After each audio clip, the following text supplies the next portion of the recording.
എല്ലാ സുമനസ്സുകൾക്കും നമസ്കാരം. ഒരു മന്ത്രം, അത് ഏത് മന്ത്രവുമാവട്ടെ, ഒന്നല്ല, നൂറല്ല, ആയിരമല്ല, 1,00,000മല്ല, 1,00,00,000 പ്രാവശ്യം ജപിച്ചാലും ചൊല്ലിയാലും, അത് ഏത് മതത്തിൻ്റെ മന്ത്രമായാലും, ഏത് മഹാൻ പറഞ്ഞ മന്ത്രമായാലും, അതുകൊണ്ട് നിങ്ങൾക്ക് ജീവിതത്തിൽ ഒരു നേട്ടവും ഉണ്ടാവുകയില്ല. ജീവിതത്തിൻ്റെ യഥാർത്ഥമായിട്ടുള്ള അർത്ഥം നഷ്ടപ്പെട്ട് അനർത്ഥത്തിലേക്ക് അത് നമ്മളെ എത്തിക്കുകയുള്ളൂ. കുറച്ചും കൂടി വ്യക്തമായിട്ട് ഞാൻ പറയാം.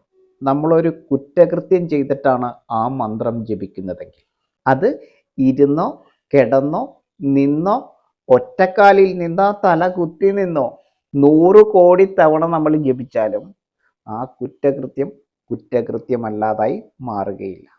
അത് ഏത് വിശ്വാസത്തിൻ്റെ മന്ത്രവുമായിക്കോട്ടെ, നമ്മൾ കുറ്റവാളികളായി തന്നെ തുടരും. നമ്മൾ ശിക്ഷാർഹരായി തന്നെ തുടരും.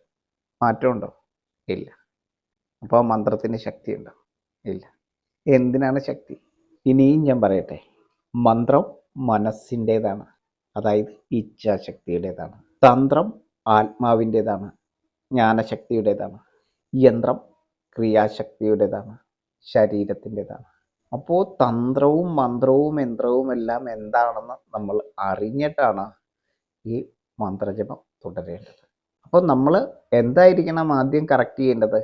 ജ്ഞാനശക്തിയെ ആണ്, അറിവാണ് നമ്മൾ സമ്പാദിക്കേണ്ടത്. ഈ പ്രപഞ്ചത്തെ അറിയുകയാണ് നമ്മൾ ചെയ്യേണ്ടത്. അപ്പോൾ നമുക്ക് ആദ്യം എന്താണ് വേണ്ടത്? ആദ്യം തന്ത്രവും പിന്നെ മന്ത്രവും പിന്നെ യന്ത്രവുമാണ് വേണ്ടത്. തന്ത്രമുണ്ടെങ്കിലാണ് മന്ത്രം ഫലിക്കുകയുള്ളൂ. ആ തന്ത്രവും മന്ത്രവും ചേർന്നാണ് യന്ത്രം പ്രവർത്തിപ്പിക്കേണ്ടത്. എങ്കിൽ മാത്രമാണ് നമുക്ക് ഉപകാരപ്പെടുന്ന രീതിയിലേക്ക് ആ യന്ത്രം പ്രവർത്തിക്കുകയുള്ളൂ. അല്ലെങ്കിലോ, നമ്മൾ ജ്ഞാനശക്തി ഇല്ലാതെയാണ്, നമ്മളുടെ ഇച്ഛാശക്തി കൊണ്ടാണ് ആ മന്ത്രം ജപിച്ചിരിക്കുന്നതെങ്കിൽ, അല്ലെങ്കിൽ നമ്മളുടെ ഇച്ഛാശക്തി കൊണ്ടാണ് ആ മന്ത്രത്തെ മുന്നോട്ട് കൊണ്ടുപോകുന്നതെങ്കിൽ, ക്രിയാശക്തി നെഗറ്റീവ് ആൻസറേ തരുള്ളൂ. ആ യന്ത്രം നമ്മളെ തന്നെ ഇല്ലാതാക്കും. ജ്ഞാനശക്തി കൊണ്ട്, ആത്മശക്തി കൊണ്ട് നല്ല വാക്ക്, നല്ല മനസ്സ്, നല്ല പ്രവൃത്തി, ഇത് മാത്രമാണ് ഈ തന്ത്ര മന്ത്ര യന്ത്ര സംവിധാനമാണ് നമ്മളെ വിജയിപ്പിക്കുന്നത്. ആത്മാവിൽ ജനിക്കുന്ന നല്ല ജ്ഞാനത്തിൽ നിന്നിട്ടാണ് മനസ്സിൽ നല്ല സ്നേഹം ജനിക്കുന്നത്.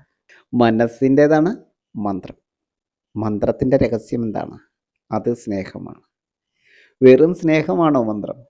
അല്ല. പരമസത്യമായിരിക്കുന്ന ജ്ഞാനത്തിൽ നിന്നും ജനിക്കുന്ന സ്നേഹമാണ് മന്ത്രം. അത് നമ്മളുടെ നല്ല പ്രവൃത്തിക്ക് വേണ്ടിയിട്ടാണ്. ആ പരമസത്യമായിട്ടുള്ള ജ്ഞാനമാണ് തന്ത്രം. ആ സത്യത്തിൽ നിന്നും ജനിക്കുന്ന സ്നേഹമാണ് മന്ത്രം. അതെന്തിനു വേണ്ടിയിട്ടാണ്?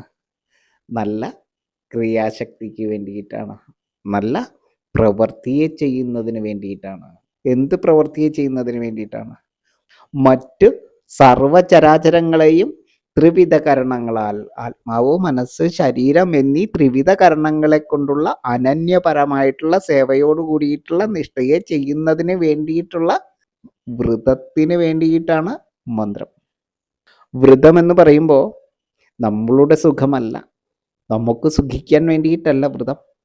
മറ്റ് സർവ്വജീവപ്രപഞ്ചത്തെയും സേവിക്കാൻ വേണ്ടിയിട്ടാണ്, സ്നേഹിക്കാൻ വേണ്ടിയിട്ടാണ്, നല്ല പ്രവൃത്തിയെ ചെയ്ത് അവയെ സന്തോഷിപ്പിക്കാൻ വേണ്ടിയിട്ടാണ് വ്രതം.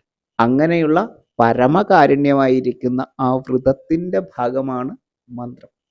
നമ്മളുടെ ഇച്ഛയ്ക്ക് വേണ്ടിയിട്ടല്ലത്, ഈ പ്രപഞ്ചത്തിൻ്റെ ഇഷ്ടങ്ങളെ സാധിക്കുന്നതിന് വേണ്ടിയിട്ടാണ്, നഷ്ടങ്ങളെ ഇല്ലാതാക്കുന്നതിന് വേണ്ടിയിട്ടാണ്. ആ അറിവും സ്നേഹവും ചേർന്നിട്ടാണ് നല്ല ക്രിയാശക്തിയിലൂടെ ആഹ്ലാദം സാധ്യമാവുകയുള്ളൂ, നമ്മുടെ ലക്ഷ്യം സാധൂകരിക്കുകയുള്ളൂ. അല്ലാതെ മന്ത്രവും ജപിച്ചുകൊണ്ട് കർമ്മയെ പഴിച്ചിരുന്നിട്ട് ഒരു കാര്യവും ഇല്ല.